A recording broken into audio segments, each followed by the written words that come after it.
एक ऐसी फौज तैयार बैठी है जो समुंदरों का सारा पानी पी जाएगी, जो इंसानों को नहीं बल्कि पूरी इंसानियत को खा जाएगी। ये कोई हॉलीवुड मूवी की स्क्रिप्ट नहीं है और ना ही ये किसी साइंस फिक्शन राइटर का ख्याली पुलाव है। ये 1400 साल पहले रेगिस्तान अरब में बताई गई वो खौफनाक हकीकत है जो किसी भी दिन आपके न्यूज चैनल्स की सबसे बड़ी ब्रेकिंग न्यूज बन सकती है। आज हम जानेंगे जमीन के सबसे बड़े राज और लोहे की दीवार के पीछे छुपे याजूज और माजूज की मुकम्मल और सच्ची कहानी। दोस्तों, 21वीं सदी में हमें लगता है कि हमने जमीन को पूरी तरह दरियाफ्त कर लिया है। हम समंदरों की गहराइयों तक पहुंच चुके हैं और सैटेलाइट्स के जरिए हम जंगल के बीच गिरे पत्ते को भी देख सकते हैं। लेकिन हकीकत ये है कि अल्लाह की इस वसी जमीन पर आज भी कुछ ऐसे ब्लाइंड स्पॉट्स हैं जहां टेक्नोलॉजी अंधी हो जाती है। कुरान मजीद की सूरतुल कहफ हमें एक ऐसे ही पुरअसरार मकाम पर ले जाती है। ये कहानी है एक अजीम बादशाह की, एक खौफजदा कौम की और उन दरिंदों की जिन्होंने सदियों तक जमीन पर फसाद मचाया। बात सदियों पुरानी है। जमीन पर एक ऐसे शख्स का राज था जिसे अल्लाह ने बेइंतहा वसाइल और बेमिसाल हिकमत से माला माल किया था। कुरान उन्हें जुल्करनैन के नाम से पुकारता है। वो सिर्फ तख्त पर बैठने वाले हुक्मरान नहीं थे बल्कि एक अजीम मुसाफिर भी थे। अल्लाह ने कुरान में फरमाया, हमने उसे हर चीज का सामान दिया था। जुल्करनैन का मिशन जमीन पर अदल कायम करना था। उन्होंने मशरिक और मगरिब के अजीम सफर किए, लेकिन उनका तीसरा सफर वो सफर था जिसने इंसानियत की किस्मत को हमेशा के लिए बदल कर रख दिया। अपने अजीम लश्कर के साथ मुश्किल और अनजान रास्तों को पार करते हुए जुल्करनैन एक ऐसी जगह पहुंचे जो आम दुनिया से कटी हुई थी। कुरान उस जगह को बैन सद्दीन, दो पहाड़ों रुकावटों के दरमियान कहता है। यहाँ कुदरत ने दो अजीम शान पहाड़ खड़े कर रखे थे जिनके बीच में एक तंग सा रास्ता था। ये जगह वीरानी और खौफ का मंजर पेश कर रही थी। यहाँ जुल्करनैन की मुलाकात एक ऐसी कौम से हुई जो शदीद दहशत में थी। उनके चेहरे गिर्दो गुबार से उठे हुए थे और आंखों में मौत का साया था। कुरान कहता है वो लोग बात समझने से कासिर थे, लेकिन खौफ की कोई जबान नहीं होती। उनकी थरथराहट और उनके इशारे चीख चीख कर कह रहे थे कि वो किसी बड़ी मुसीबत में है। जब जुल्करनैन के तर्जुमानों ने बड़ी मुश्किल से उनसे राब्ता किया तो पता चला कि ये लोग किसी आम दुश्मन से नहीं बल्कि एक ऐसी मखलूक से डर रहे हैं जो इंसानियत के दुश्मन है। उन्होंने कांपते हुए हाथों से उन दो पहाड़ों के दरमियान उस खुले रास्ते की तरफ इशारा किया और फरियाद की, ए जुल्करनैन, उन दो पहाड़ों के इस पार याजूज और माजूज रहते हैं। याजूज और माजूज जो हजरत नूह के बेटे याफिस की औलाद में से हैं, अपनी ताकत और वहशत में बेमिसाल थे। वो इंसानी शक्ल में होने के बावजूद दरिंदे थे। इस कौम ने बताया वो जमीन पर फसाद फैला रहे हैं। वो हमारी बस्तियों में घुस आते हैं, हमारी फसलें तबाह करते हैं, हमारे जानवर खा जाते हैं और बेपनाह खून बहाते हैं। इस कौम ने जब जुल्करनैन की शान और शौकत देखी तो उन्हें उम्मीद की करन नजर आई। वो लोग भागे और अपना जमा किया हुआ माल ले आए। उन्होंने कहा, क्या हम आपको माल और दौलत दें? क्या हम आपको खराज दें? हम अपनी सारी दौलत आपके कदमों में रख देंगे। बस शर्त यह है कि आप हमारे और उनके दरमियान एक ऐसी दीवार बना दें कि वो कभी वापस ना आ सकें। जुल्करनैन ने इस सोने के ढेर को देखा। किसी भी आम बादशाह के लिए ये मुंह मांगी कीमत होती, लेकिन जुल्करनैन ने इनकार में सर हिला दिया। उन्होंने एक ऐसा जवाब दिया जो कुरान ने महफूज कर लिया। जो ताकत और माल मेरे रब ने मुझे दिया है वो तुम्हारे माल से बेहतर है। मुझे तुम्हारी दौलत नहीं चाहिए। फिर उन्होंने लोगों की तरफ देखा जिनकी आंखों में अभी भी डर था और कहा, मेरी अपनी कुव्वते बाजू से मदद करो। मैं तुम्हारे और उनके दरमियान एक ऐसी मजबूत दीवार बना दूंगा जो कयामत तक कायम रहेगी। जुल्करनैन जानते थे कि पत्थर की दीवार याजूज माजूज को नहीं रोक पाएगी। वो ताकतवर हैं, वो पत्थरों को तोड़ देंगे या उनमें सुराख कर लेंगे। उन्हें एक ऐसा मटेरियल चाहिए था जो नाकाबिले शिकस्त हो। जुल्करनैन ने हुक्म दिया, लाओ मेरे पास लोहे के बड़े बड़े टुकड़े। हजारों मजदूरों ने दिन रात मेहनत की। पहाड़ों को खोदा गया और लोहे के भारी भरकम ब्लॉक्स को उन दो पहाड़ों के दरमियान नीचे से ऊपर तक चुन दिया गया। दीवार उठती गई, यहाँ तक कि वो दोनों पहाड़ों की चोटियों के बराबर हो गई, लेकिन अभी लोहे के ब्लॉक्स के दरमियान गैप्स थे। जुल्करनैन ने कहा, इस लोहे को आग से दहकाओ। पहाड़ों के दरमियान बड़ी बड़ी भट्टियां जलाई गईं। हजारों लोगों ने धोंकनियों से हवा दी। आग का ऐसा मंजर था कि लोहा सुर्ख अंगारा बन गया। पहाड़ों के दरमियान की जमीन तंदूर की तरह तपने लगी। जब लोहा गर्म होकर फैलने लगा तो जुल्करनैन ने आखिरी और सबसे अहम हुक्म दिया, अब मेरे पास पिघला हुआ तांबा लाओ। उन्होंने इस गर्म सुर्ख लोहे पर पिघला हुआ तांबा डाल दिया। साइंस ये कहती है कि जब लोहा और तांबा मिलते हैं तो वो एक ऐसी भरत बनाते हैं जो लोहे से ज्यादा सख्त होता है और इस पर जंग नहीं लगता। तांबे ने लोहे के ब्लॉक्स के दरमियान सारे सुराख भर दिए। जब वो दीवार ठंडी हुई तो वो कोई मामूली दीवार नहीं थी। कुरान कहता है, बस वो याजूज माजूज न तो इस पर चढ़ सके और ना ही उसमें सुराख कर सके। वो दीवार शीशे की तरह चिकनी थी और फौलाद से ज्यादा सख्त। उस दिन वो दरवाजा हमेशा के लिए बंद हो गया। जुल्करनैन ने इस दीवार को देखकर गुरूर नहीं किया। उन्होंने आसमान की तरफ देखा और कहा, ये मेरे रब की तरफ से एक रहमत है। लेकिन फिर उन्होंने एक ऐसी बात कही जो आज तक फजा में गूंज रही है,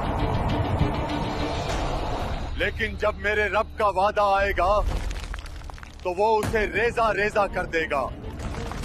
और मेरे रब का वादा सच्चा है। दीवार बन गई, जुल्करनैन चले गए, वो कौम महफूज हो गई। लेकिन सवाल ये है, क्या वो हमेशा के लिए कैद हो गए? दीवार के उस पार क्या हो रहा है? क्या वो सो गए हैं? हदीस बताती है कि नहीं। हमें लगता है कि जुल्करनैन ने दीवार बना दी और किस्सा खत्म हो गया। हम अपने घरों में चैन की नींद सोते हैं, लेकिन हकीकत यह है कि पिछले हजारों सालों से इस दीवार के पीछे एक जंग जारी है। एक ऐसी जंग जिसके बारे में दुनिया बेखबर है। प्यारे नबी सल्लल्लाहु अलैहि वसल्लम ने फरमाया कि याजूज और माजूज सोए हुए नहीं हैं, वो हर रोज जागते हैं। उनका मकसद सिर्फ एक है, इस दीवार को गिराना। जरा तसव्वुर करें वो मंजर, हजारों लाखों की तादाद में ये खौफनाक मखलूक अपने नौकीले पंजों और औजारों से इस लोहे की दीवार को खिंच रही है। चिंगारियां उड़ती हैं, लोहे पर खिंचने की आवाजें गूंजती हैं। वो सुबह से शाम तक पूरी ताकत से दीवार को तोड़ने में लगे रहते हैं। मेहनत करते करते शाम तक वो इस पॉइंट पर पहुंच जाते हैं कि उन्हें दीवार के पार से सूरज की हल्की सी किरण या रोशनी नजर आने लगती है। वो आजादी के बिल्कुल करीब होते हैं। दीवार बस टूटने ही वाली होती है। तब उनका सरदार कहता है, रुक जाओ, बहुत काम हो गया। बाकी जो बचा है वो कल सुबह आकर तोड़ेंगे और निकल जाएंगे। लेकिन वो सदियों से एक ही गलती करते आ रहे हैं।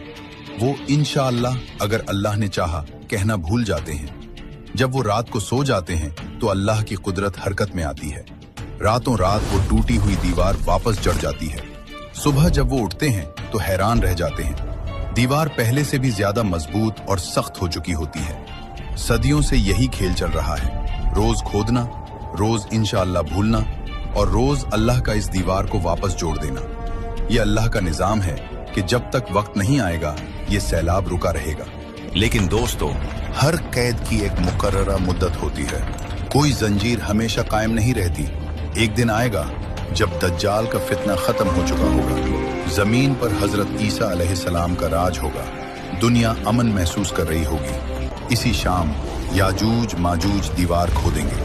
हमेशा की तरह रोशनी नजर आएगी। लेकिन उस दिन अल्लाह उनकी जबान पर एक लफ्ज जारी कर देगा। उनका सरदार कहेगा, चलो बाकी कल तोड़ेंगे इंशाअल्लाह। ये पहली बार होगा कि वो इंशाअल्लाह कहेंगे। अगली सुबह जब वो वापस आएंगे तो दीवार वैसी ही मिलेगी जैसी वो छोड़कर गए थे, टूटी हुई। वो एक आखिरी ठोकर मारेंगे और सदियों पुरानी वो अजीम लोहे की दीवार धड़ाम से नीचे आ गिरेगी। फिर जो मंजर होगा वो इंसानियत ने आज तक नहीं देखा। कुरान कहता है, वो हर ऊंचाई से फिसलते हुए नीचे उतरेंगे। वो किसी रेगुलर फौज की तरह डिसिप्लिन में नहीं आएंगे। वो पानी के सैलाब की तरह आएंगे। उनकी रफ्तार इतनी तेज होगी कि कोई घोड़ा या गाड़ी उनसे बच नहीं पाएगी। सही मुस्लिम की रिवायत है कि उनका पहला बड़ा गिरोह बहरा तबरिया के पास से गुजरेगा। ये शाम और फलस्तीन के दरमियान एक बहुत बड़ी झील है। पहला ग्रुप रुकेगा और झील का पानी पीना शुरू करेगा। हजारों, लाखों पीते जाएंगे। जब उनका आखिरी ग्रुप वहां पहुंचेगा तो झील सूख चुकी होगी, जमीन फट चुकी होगी। वो हैरानी से कहेंगे, लगता है कभी यहाँ पानी हुआ करता था। वो आगे बढ़ेंगे। जो शख्स उनके रास्ते में आएगा मारा जाएगा। न औरत बचेगी, न बच्चा, न जानवर। वो जमीन को साफ करते चले जाएंगे। लोग अपनी जान बचाने के लिए अपने घरों और किलों में कैद हो जाएंगे। हत्ता कि हजरत ईसा अलैहिस्सलाम भी अल्लाह के हुक्म से मुसलमानों को लेकर कोहे तौर पर पनाह लेंगे। पूरी दुनिया याजूज माजूज के कब्जे में होगी। जमीन पर हुकूमत करने के बाद उनका तकब्बुर आसमान को छूने लगेगा।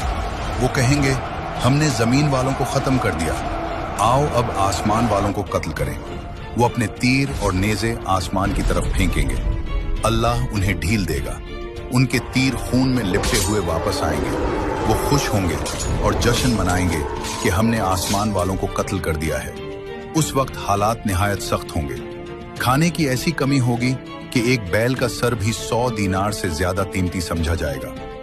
हजरत ईसा अलैहिस्सलाम और उनके साथी अल्लाह से गिड़गिड़ा कर दुआ करेंगे, या अल्लाह, इस अजाब को हमसे दूर कर दे। अल्लाह अपने नबी की दुआ कैसे रद्द कर सकता है? दुनिया की सबसे बड़ी फौज को मारने के लिए अल्लाह कोई एटम बम या फरिश्तों की फौज नहीं भेजेगा। अल्लाह अपनी सबसे छोटी मखलूक को भेजेगा। अल्लाह उनकी गर्दनों में एक बीमारी पैदा करेगा, नगफ। ये एक किस्म का कीड़ा है जो बकरियों और ऊंटों की नाक में होता है। रात के वक्त ये बीमारी फैलेगी और सुबह होते होते सब के सब करोड़ों की तादाद में याजूज माजूज एक साथ मर जाएंगे। हदीस के अल्फाज हैं कि वो ऐसे मरेंगे जैसे एक नफ्स मरता है। हजरत ईसा अलैहिस्सलाम के साथी जब डरते डरते पहाड़ से नीचे झांकेंगे तो हर तरफ खामोशी होगी। एक बहादुर शख्स को नीचे भेजा जाएगा। वो वापस आकर खुशखबरी देगा कि दुश्मन हलाक हो चुका है, लेकिन जमीन पर कदम रखने की जगह नहीं होगी। हर तरफ लाशें और शदीद बदबू होगी। जमीन पर सांस लेना मुश्किल हो जाएगा। हजरत ईसा अलैहिस्सलाम फिर दुआ करेंगे, अल्लाह इस हम लंबी गर्दन वाले बड़े परिंदे भेजेगा। वो आएंगे, उन लाशों को अपने पंजों में उठाएंगे और वहां फेंक देंगे जहां अल्लाह चाहेगा। उसके बाद अल्लाह एक ऐसी रहमत की बारिश बरसाएगा जो मिट्टी के घरों से लेकर खेमों तक हर जगह पहुंचेगी। ये बारिश पूरी जमीन को धोकर शीशे की तरह साफ और चमकदार बना देगी। जमीन को हुक्म मिलेगा, अपने फल उगा और अपनी बरकत वापस ला। वो दूर इतना बरकत वाला होगा कि एक अनार का छिलका इतना बड़ा होगा कि पूरी जमात उसके साए में बैठेगी। शेर और बकरी साथ चलेंगे। बच्चे सांपों से खेलेंगे, लेकिन कोई किसी को नुकसान नहीं पहुंचाएगा। दोस्तों, याजूज और माजूज की कहानी सिर्फ एक वाकया नहीं, एक वार्निंग है। वो दीवार आज भी वहीं है, वो कोशिश आज भी जारी है। सवाल ये नहीं कि वो कब आएंगे, सवाल ये है कि जब वो आएंगे तो क्या हमारा ईमान इतना मजबूत होगा कि हम दज्जाल और उस फितने का मुकाबला कर सकें।